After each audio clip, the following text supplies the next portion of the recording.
Mēdz teikt, ka labākā ārstēšana ir profilakse, un tā nu dien ir. Ir virkne profilaktisku, jeb preventīvu pasākumu, ko saimnieks var ievērot mājās, lai novērstu dažādas dzīvnieka saslimšanas. Viens no preventīvajiem, jeb profilaktiskajiem pasākumiem, kas katram saimniekam ir jādara mājas apstākļos regulāri, ir sava mājdzīvnieka atārpošana.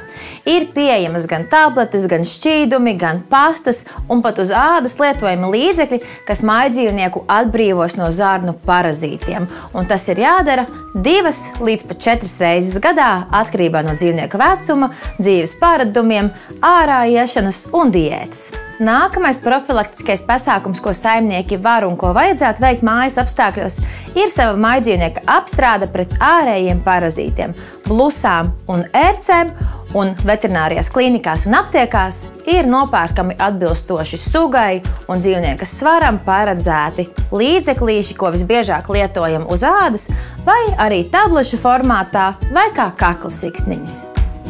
Pie profilaktiskiem pasākumiem ir pieskaitāma arī regulāra mājdzīvnieka vakcinācija. Latvijas Republikā obligāti ir vakcinācija pret trakumsērgu, un ir stipri rekomendēts mājdzīvnieku vakcinēt arī pret citām vakcīnu kontrolējumām slimībām. Profilakse sākas jau mājās ar kvalitatīvu dzīvnieku kopšanu un barošanu. Un noteikti rekomendēju pie sava veterinārārsta reizēm ar dzīvnieku doties vizītē pat tad, ja nekas nekaiš. Jo vesela dzīvnieka izmeklēšana bieži parādīs dažādas saslimšanas ļoti agrīnās stadijās, un sevišķi svarīgi tas ir senioru saimniekiem.